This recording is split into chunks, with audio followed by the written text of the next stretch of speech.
Қалайша бір күнде 50-ден астам лид алуға болады. Сәлем, менің есімім Даулетхан. Видеоны соңына дейін қарап, уже ертең потенциалды 50-ден астам клиентіңмен таныс. Ең алдымен лид терминіне үңілсек, бұл сіздің потенциалды клиентіңіздің контактілері, яғни бұл не болуы мүмкін? Аты жөні, телефоны немесе электронды адресі, яғни почтасы болуы мүмкін. Негізі адамдарда әртүрлі методпен алынған, бұрыннан келе жатқан лидтары бар, бірақ бұл қазіргі сәтте ұсынып жатқан ұсыныстар немесе товарларына сәйкес келмеуі мүмкін. Яғни сіздің продуктыңыз дәл қазіргі лидтермен актуалды болуы тиіс.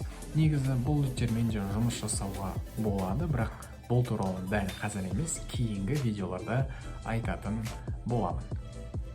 Сонымен, бұл өмірдің заңы да солай. Егерде сіз бір нәрсе алғыңыз келсе, сіз одан да бір маңыздырақ, құнды бір нәрсемен бір нәрсе беруіңіз керек. Яғни, бұл сіздің аудиторияңызға өте қызықты, пайдалы және де құнды бір ақпарат немесе құнды бір нәрсе болуы тиіс. Қазіргі кезде бұл көп қолданатын PDF файлдар, таблицалар, кітапшалар, видеолар сериясы немесе марафондар. Тегін бір апталықтан, бір күндік, бір сағаттық сабақтар болуы мүмкін.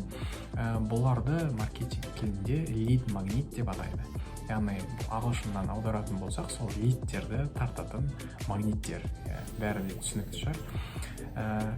Осыны дәл бүгін жасап, ертеңгі күні потенциалды 50 клиентіңізбен танысыңыз.